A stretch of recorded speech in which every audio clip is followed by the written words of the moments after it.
Assalamualaikum warahmatullahi wabarakatuh. Perkenalkan, kami dari kelompok pertama dengan mata kuliah Ekonomi Politik yang akan membahas materi terkait dengan ekonomi politik liberal klasik. Sebelumnya, perkenalkan anggota dari kelompok kami. Yang pertama ada Sila Sinta, yang kedua ada Rahayu Setianingrum, yang ketiga ada Muhammad Syiful Umam, dan yang terakhir ada saya sendiri, Dwi Rifka Maharani. Materi yang pertama yaitu liberal klasik. Liberal klasik adalah ideologi politik cabang liberalisme yang mendukung kebebasan sipil dan kebebasan politik dengan pemerintah, demokrasi, perwakilan berdasarkan aturan hukum, dan mengutamakan kebebasan ekonomi. Liberalisme klasik berkembang pada abad ke-19 di Eropa dan Amerika Serikat. Poin selanjutnya adalah pendekatan liberal klasik. Liberal klasik menyatakan bahwa pasar memiliki kemampuan untuk mengelola diri sendiri dalam artian yang kuat atau strong sense. Pandangan ini dijadikan dasar untuk melaksanakan kebijakan laissez-faire atau dari bahasa Perancis yang artinya biar bekerja, yang berarti perdagangan bebas. Argumen yang diajukan oleh pemikir aliran klasik ini adalah sistem pasar. Sistem pasar sendiri adalah realitas yang sui generis atau mampu menciptakan dirinya sendiri atau akan tercipta dengan sendirinya tanpa campur tangan manusia.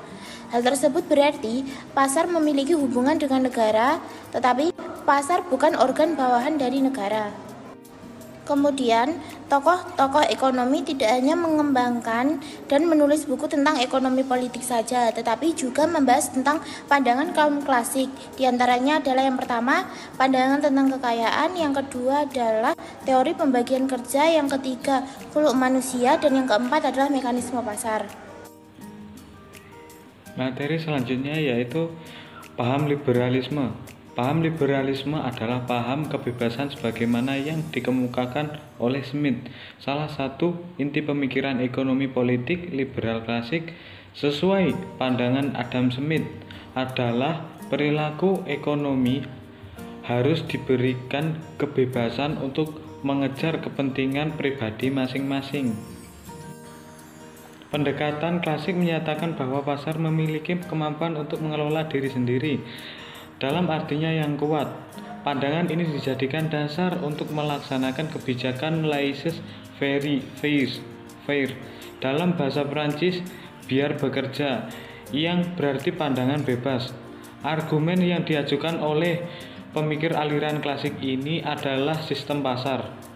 Sistem pasar adalah realitas yang sui generis, mampu menciptakan dirinya sendiri atau akan tercipta dengan sendirinya tanpa campur tangan manusia.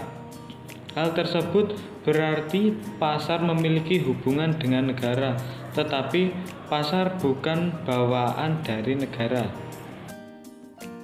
Selanjutnya, kelanjutan dari paham liberalisme.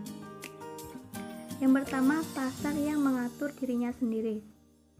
Sebuah pasar akan berjalan dengan baik jika individu-individu di dalamnya bertindak sebagai pembeli sekaligus penjual. Jika individu bertindak sebagai penjual dan pembeli, uang dan komoditas akan berputar di dalam pasar. Dengan kata lain, pasar berfungsi sebagai wadah untuk memfasilitasi pertukaran hak kepemilikan agar sesuai dengan keinginan dari para pemilik properti yang menjadi pelaku pasar. Selanjutnya, teori nilai dan distribusi. Smith, Rickard, dan Marx memandang bahwa ada hubungan langsung antara pembagian kerja dan harga, yaitu harga ditentukan oleh besaran relatif dari tenaga kerja sosial yang digunakan untuk memproduksi komoditas. Pendekatan klasik memandang tenaga kerja sebagai satu himpunan tersendiri yang dibagi-bagi dalam beragam tugas dan disatukan oleh hubungan pertukaran. Selanjutnya, distribusi pendapatan. Distribusi pendapatan ditentukan oleh pertarungan antar kelas sosial untuk memperebutkan hasil atau keuntungan dari tenaga kerja yang telah digunakan dalam kegiatan produksi. Itu tadi pemaparan dari kelompok kami. Ada kurang lebihnya kami mohon maaf. Wassalamualaikum warahmatullahi wabarakatuh.